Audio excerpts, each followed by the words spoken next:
conversation is still going. You're nodding. Your face looks present, but your replies are getting shorter. Eye contact fades for a second. Then the phone appears in your hand. A quick glance at the screen. From the outside, it looks casual, but inside, something already shifted. The decision to leave happened minutes ago. Not physically, just mentally. You're still standing there, but part of you has already walked out. That quiet exit happens more often than people notice. At first, the distance is small. A message arrives. You see it. You don't answer. Not immediately. Maybe later tonight. Maybe tomorrow. Invitations start getting postponed. Replies get shorter. Conversations that once lasted 20 minutes now end in 5. Nothing dramatic, no argument, no clear moment of separation, just a slow tightening of personal space. People still think everything is normal, but the circle around you keeps getting smaller. Distance rarely begins with rejection, it begins with delay.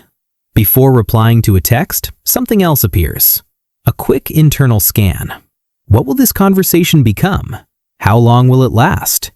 Will it turn into something emotional? Something complicated? Your fingers hover above the keyboard.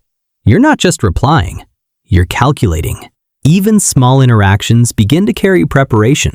A simple, "Hey," can feel like the start of a commitment. So the mind runs scenarios before the message is even sent. Most people see silence. They don't see the mental rehearsal happening first.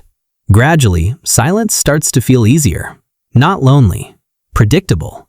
A quiet room carries fewer surprises. No sudden questions. No emotional turns. No need to explain yourself. The mind relaxes in empty space. Shorter conversations feel cleaner. Leaving early feels calm. Being alone isn't just peaceful anymore. It feels controlled, and control feels safe. At some point, the distance stops feeling like a choice. Replies become naturally brief. Explanations disappear. Emotional details stay inside. You stop noticing when you hold something back. Protection becomes automatic. A quiet filter appears between you and everyone else. What once required effort now happens without thinking. The habit is subtle, but habits shape identity faster than decisions. And something strange begins to happen. You cut the conversation short. You leave the room early. You stop replying. But the conversation doesn't actually end.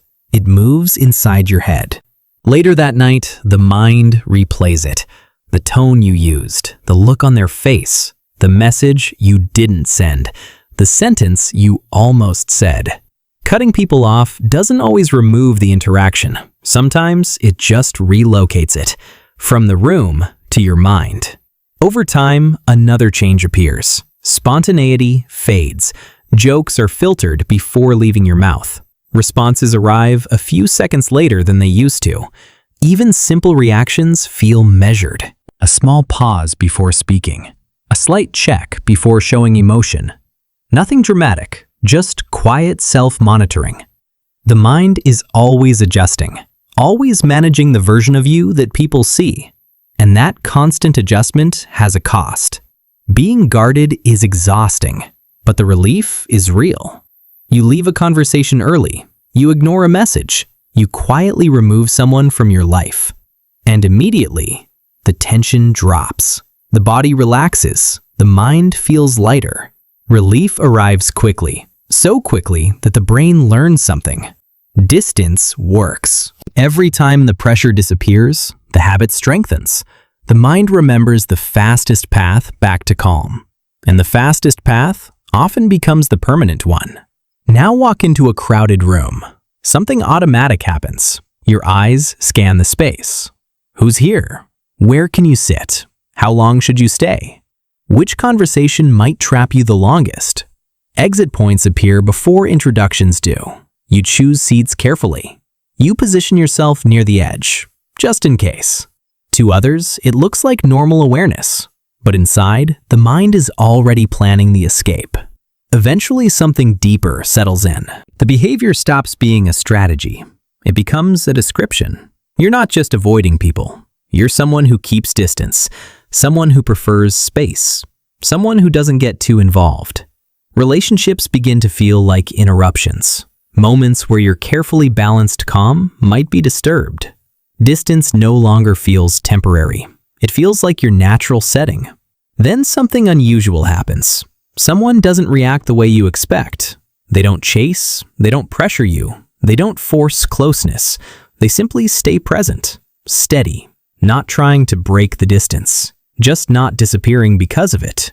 And suddenly, the usual pattern feels unfamiliar. The quiet separation you rely on doesn't unfold the same way. For a moment, the system pauses, and something subtle becomes clear. From the outside, this behavior can look cold, but very often, it started as protection. Now, think back to the beginning. The quiet exit, the shorter replies, the fading eye contact. From the outside, it looked like detachment, like someone slowly cutting people off. But inside, it was something else. Anticipation, caution, a careful management of emotional exposure. Not rejecting people, just controlling how much of yourself enters the room.